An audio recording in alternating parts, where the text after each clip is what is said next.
Hi there friends, and welcome to episode 24 of the tutorial Sect. In today's episode I plan to go towards stat increasing meshes, because last episode we promoted Bangju and her golden core was not quite what I wanted it to be. We barely made it to reach tier 3 quality, which is even worse than the other people, even though we've had her really good items and we taught her a lot of good skills. But unlike the other two cultivators, her law fit is not too high, and also well, it was just a very unlucky situation. She should have had more than that. But if that ever happens to you, it's up to you to either reload, that was something which I actually considered in that moment, or you just rebirth and retry again. And that's what we're going to do. So we need more fire elemental stuff here. That's one thing I realized. That room wasn't optimal either, but that's okay. The thing here is Bangju is not really ideal in her current law, but that's okay. But what can we do about that? We don't want to stay like that forever, and therefore we will try to get ourselves some improvement here. So improving of attributes is a really nasty thing, and this episode I want to dedicate a little bit more towards the methods and the opportunities you have. I mean, it is very important, and at the end of the mid-game, or at the end of your initial phase, it will grow easier and easier to get those good stats going.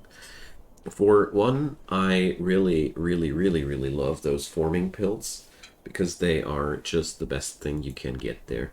So we're going to buy ourselves one. And I also love those temporary stat increasers. They're just so good for pumping up your cultivators. Let's just buy 2 forming pills. Well, no, we don't. We're just going to stick with one. So beyond that, there's not really anything that I would... Oh, look at that.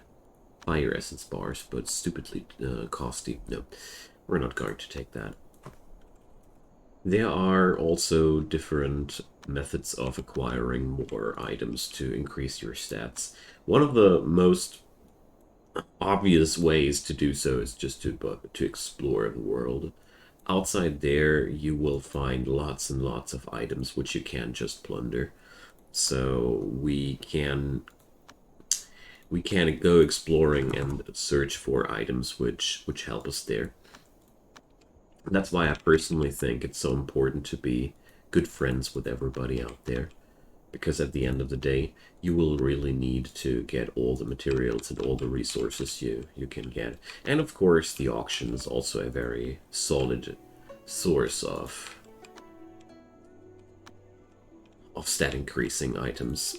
But the last thing, and that's something that I want to use a little bit more today, is in the hands of your primordial spirit cultivators, but we'll need some more experience for that. I've been talking about these methods a lot, and it's those rituals or miracles which allow you to increase the stats of a mortal being. So let's go for some prayer coin fun. There we go. While we're at it, let's see what the dragon has in store for us. That's why these little elves are so friggin' cool. So it's up to luck, of course, until how many of these coins you get. But you always should try and hunt down these goblins. So we're going to try the ones for exorcising demons. I want to know what that is. We already have enough for defense. And in this situation, for this coin, the best choice to take is just Spirit Stone. The other rewards are way lower. This here will yield you almost 9,000 Spirit Stone, which is friggin' massive. So, improve mental state. Oh boy, this is useful. Okay, wonderful. So we're going to equip those to Zuruji. She's lacking some proper clothing anyways. So...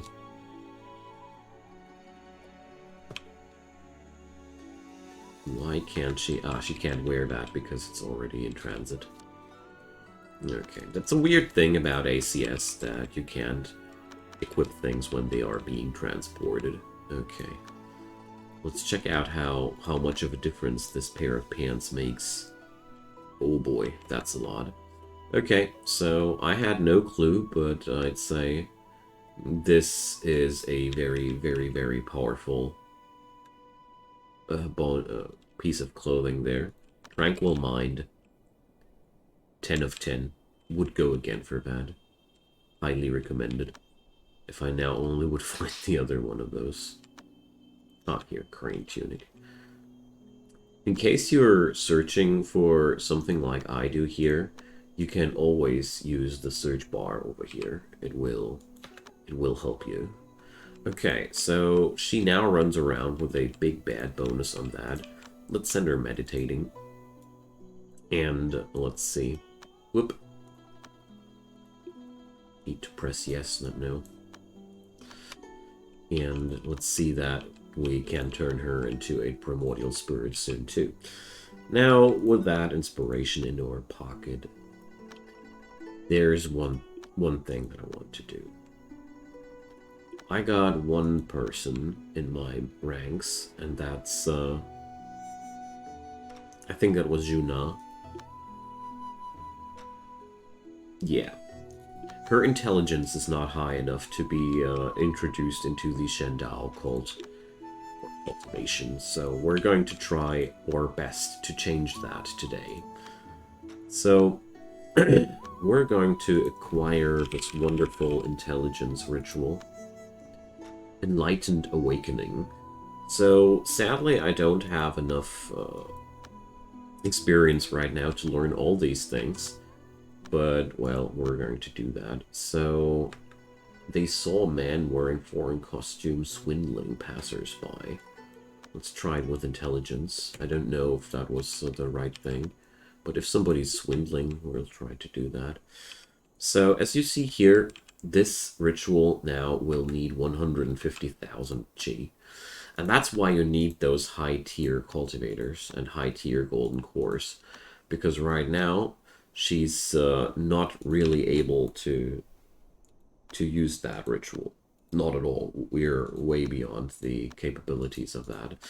So our next thing to do is we're going to allocate inspiration for Hellion to make sure that she's going to be able to cast that spell one day. But we don't have any time pressure towards Juna. The only thing that's a pressing matter here is her lifespan. But usually you don't take that long. So the swindlers were not impressed by intelligence. That's one thing which I really don't know every time. And the mushroom farm is now too warm due to that thing. So let's put it away. Alright. So with that clothing, let's see if Zuruji is able to perma-cultivate. There is a good chance that this clothing is already enough to do so.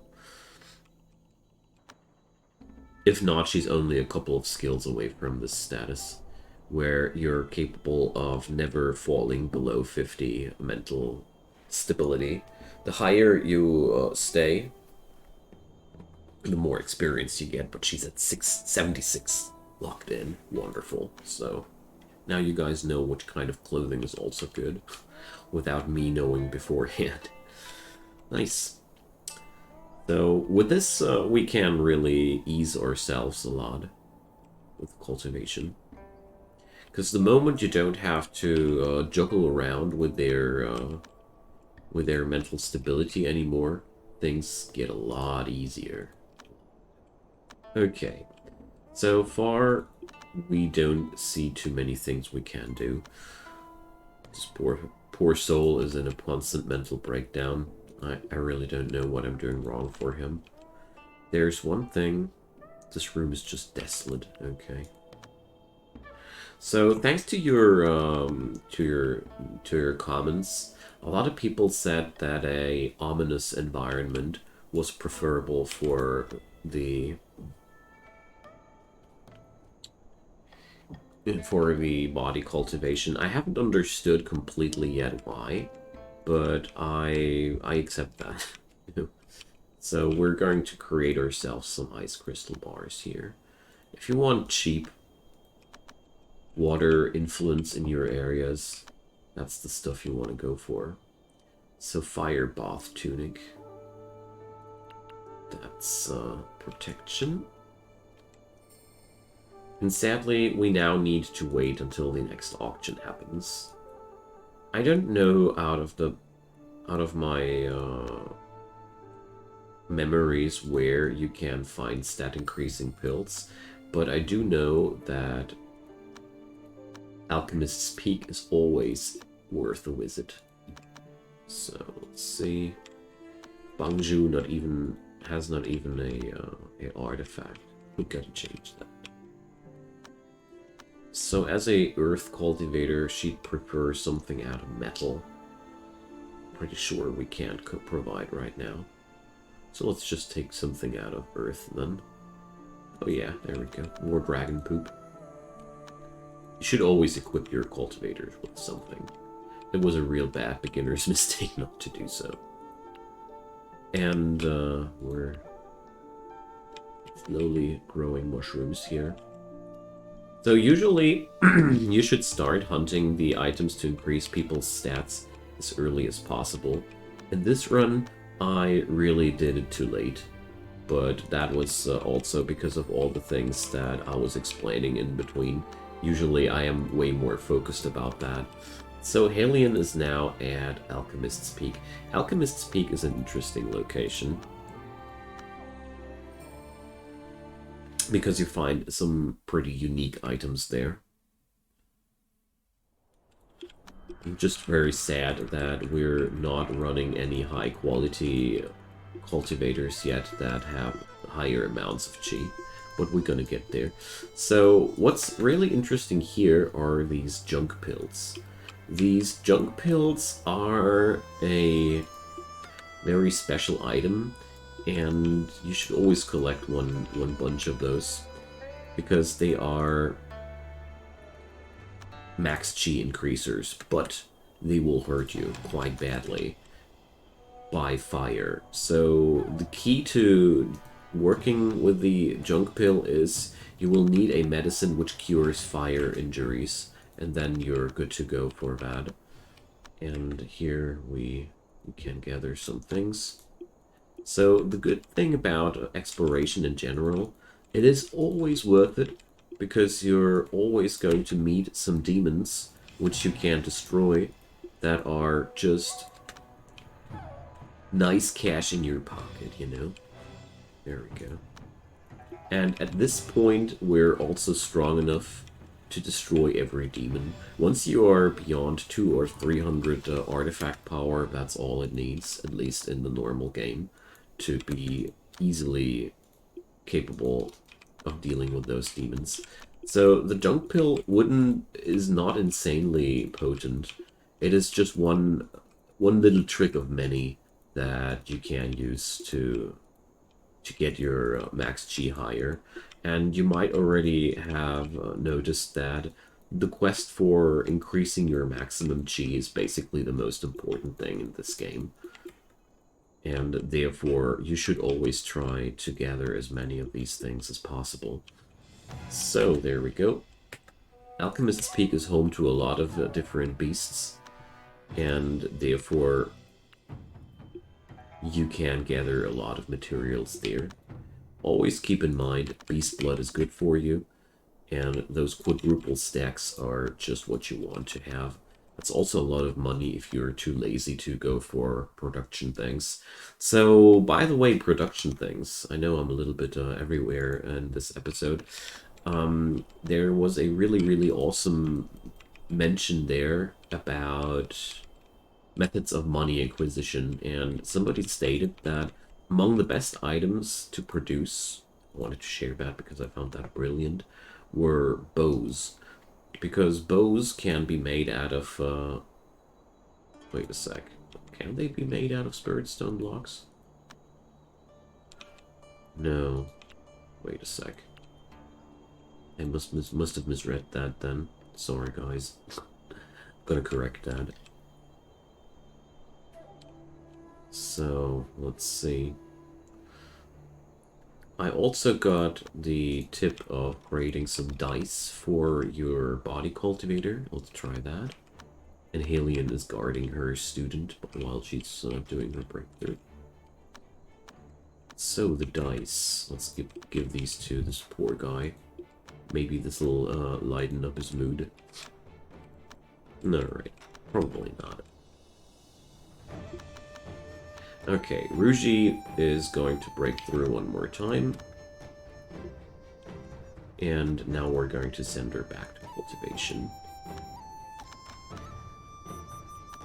So, when we're looking for items to increase people's stats, let's see if we can buy some to talk about it, at least if we're not able to find them right now. So, we already talked about those. So, here, the Eternity Pill is among my personal favorites. The Eternity Pill is just awesome. 500 years of life and 10% on every single attribute. Whenever you can get your hands on these, just buy them.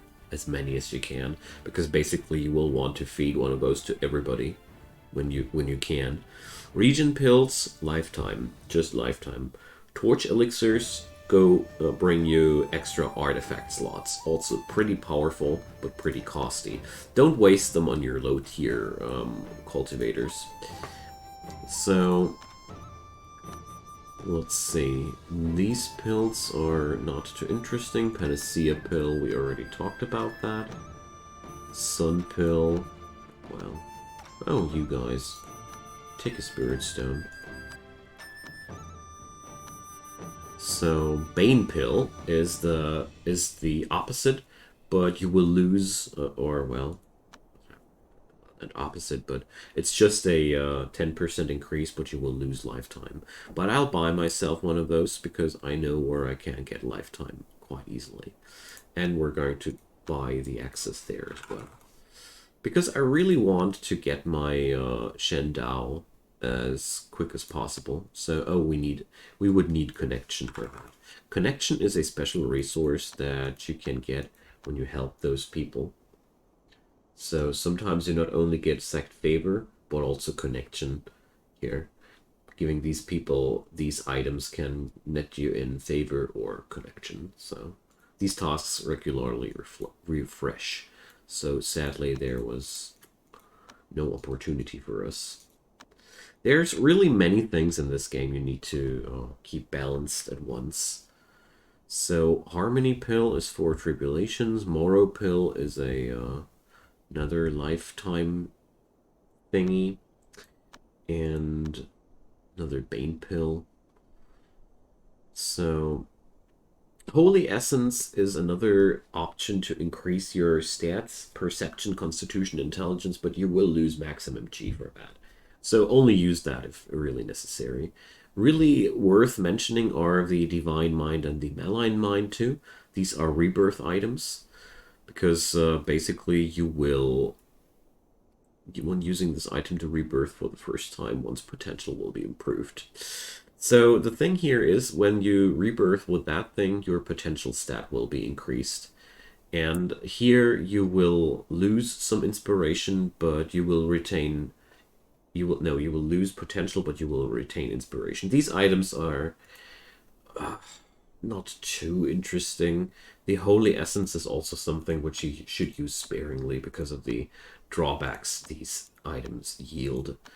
And, well, we don't see all the items, but most of them at this point. So, what the heck is this Herrera? Never seen that. Improve his mental state permanently. So that's something for Shendao people.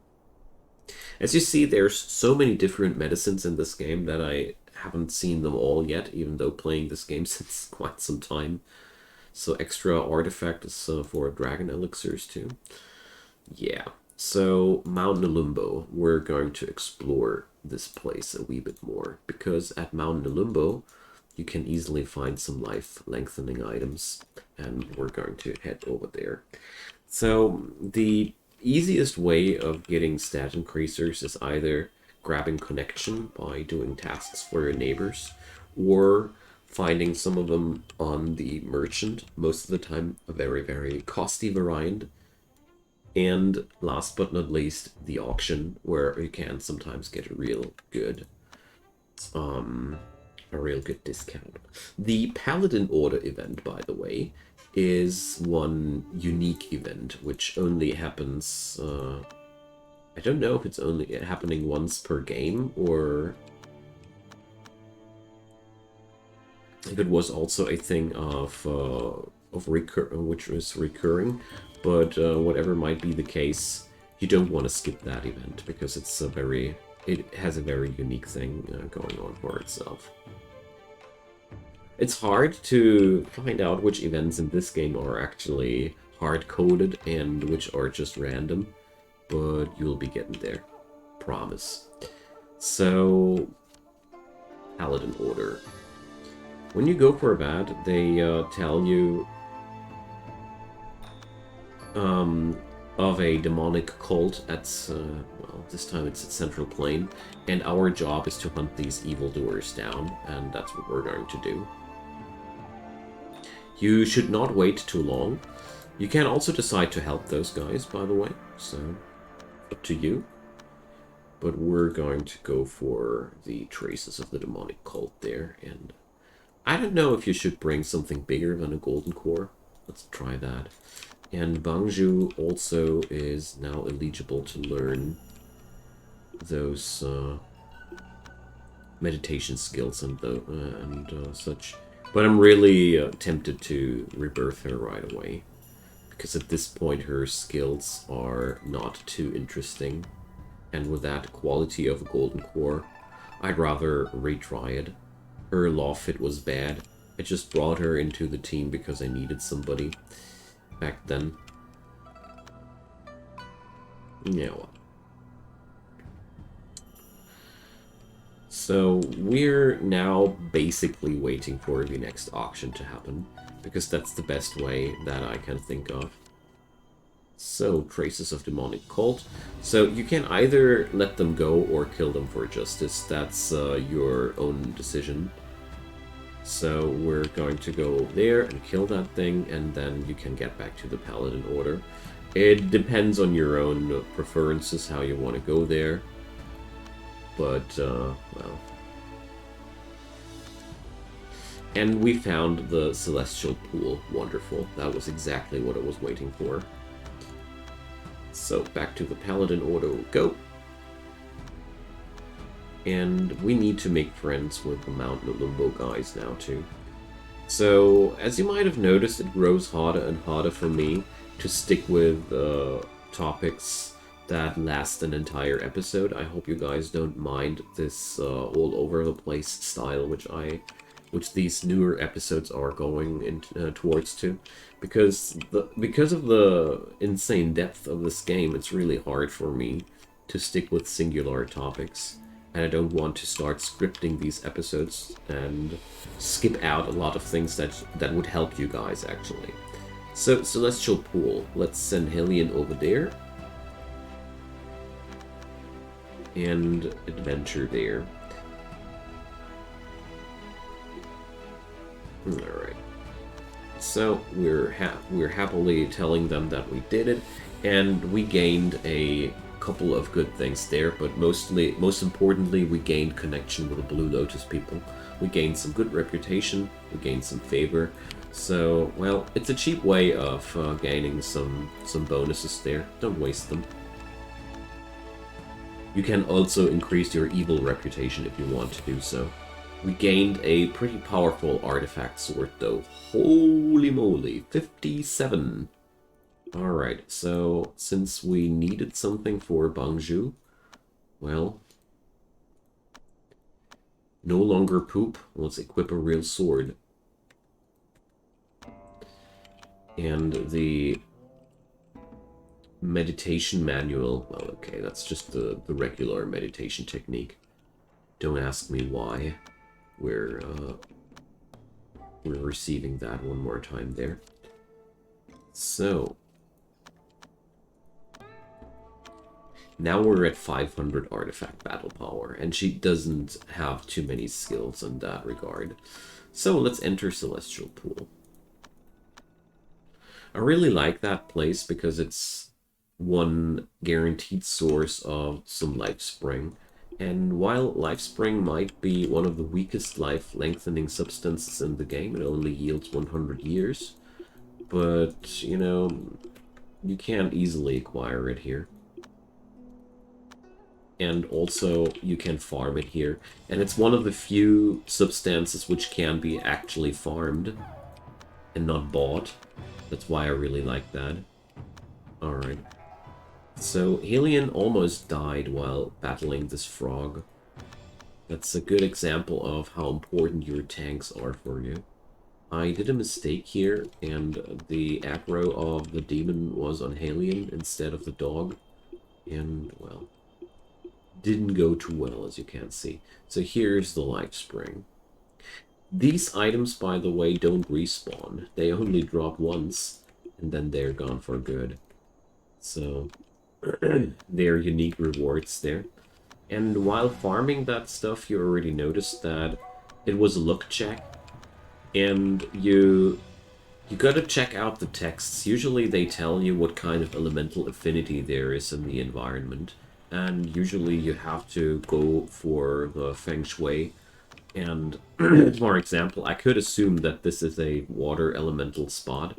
So bringing somebody with metal affinity could be good, or wooden affinity. I never get my head around which is better. So, for example, in an earth environment, a fire cultivator had the best chances with high luck, and a metal cultivator had worse chances. So, according to that logic, I would assume that in a water environment, a metal cultivator would be best. Hard to tell. So, there's also stuff like these steelies here in town. That's where the game goes crazy. So, there's a volcano in Lake here. Seasons differ in forms too as well. So, about these adventures, steelies and stuff, I have to tell you one thing which disappointed me big time. You either check out guides or the text boxes or whatever spoilers, or you're most likely not going to experience any of these adventures by yourself. Because it's just so friggin' obscure how you're supposed to do that, that I never would have come to the ideas which are exactly necessary. There's, for example, one entire quest line which needs you to eat hallucinogenic mushrooms before you visit a certain spot. So in that regard, ACS is a little bit weird. If you really want to get into the story part and such, you will have a hard time discovering that all by yourself. You're most likely better off with spoilers. I hate to say it like that, but it is like that. As you see here, this place does literally have nothing in store for you except for demons and some Lifespring. But that Lifespring will be put to good use in our sect, because at the end of the day, every free item on these maps is definitely worth your effort. And we're going to head over to Pearlwood Rainforest too. And my personal experience always was that it's definitely worth it to explore all these places, especially if you want to have a lot of materials going on for yourself. So, we only took a first step in the question of stat increasers, of course. I know that I promised a little bit more at the beginning of the episode, but you know, this is a long-term project. And this is true for a lot of things in this game that long-term project thought. So we're going to go for that. While we're here, we're going to enter Pearlwood Forest. So with these items where you can't farm anything, usually there's some specialty item there to be gathered. and I made the experience that there was not a single map so far which I actually regretted entering, because there was always something lying around. And if it's only such boards which you can loot and sell for a couple of spirit stones, because they sell pretty good at the trader. But overall, yeah. Explore the world, it's definitely worth it. Sheet music's lying around here. And we met yet another demon, so... It's a bunny demon. Alright. While adventuring, you will also gain lots and lots of demon blood and such, and that's also very, very, very good for you. Unless you can't find it anymore, like I do here. Sometimes things are a little bit strange. Also, a thing you should keep in your memory. This game loves to troll around with placement of stuff. Sometimes there's stuff hidden behind rocks and such, so it's really worth checking out spots more thoroughly. So, here we go. Those bears, by the way, are usually the strongest enemies. Sadly, they don't have any special reward for being so strong. So, that's that. Here we go. Yet again, not finding anything. So, here's another Steely, where I think you would need... Maybe that's the point where you would need to eat these mushrooms. I'm eager to say, please enlighten me in the comment section down below. But the real problem with these adventure stories is that they are translated in a way that I personally had big trouble understanding them. Here, Chi Flow pills. So these are your special reward for this place. So, well, this location is a little bit more troll than others. Usually, if you've ran along all the paths, you've seen it all. You can, of course, try to fly over sections, but as you see here, it's just a massive forest with lots and lots of spirit stone thingies which you can't harvest. That's a pain. But seriously, if you don't manage to get your inventory full, just steal things. Nobody cares. You can turn them into money. Okay, so TLDR, you can increase stats with rituals, with learning of skills, and with those medicines I've shown you. And there's of course a couple of lot more medicines in game which do the same. So, well, just read the texts. The tooltips tell you all you need to know, and that's a good thing. So we're going to dive in the next couple of episodes towards new topics. I want to go for alchemy as soon as I have the primordial alchemy law, but I don't know how much longer that might take me. And we're also going to introduce Juna into the Shendao cultivation as soon as I have managed to get her intelligence high enough, but I don't want to skip out on that. Okay, so that's that for today. I hope you guys enjoyed the show. Leave me your comments down below. Leave me a thumbs up if you enjoyed this video to make it more visible to other people. And of course, ask your questions away. This series is at a point where I'm really eager to know your questions to form new content out of that. Apart from that, check out my channel. I do daily content there, so you might want to go there. Subscribe and turn on the notification bell to not miss any future content from my side. Whatever you do or don't, I hope you had a great time, and we'll see each other soon again. Bye bye!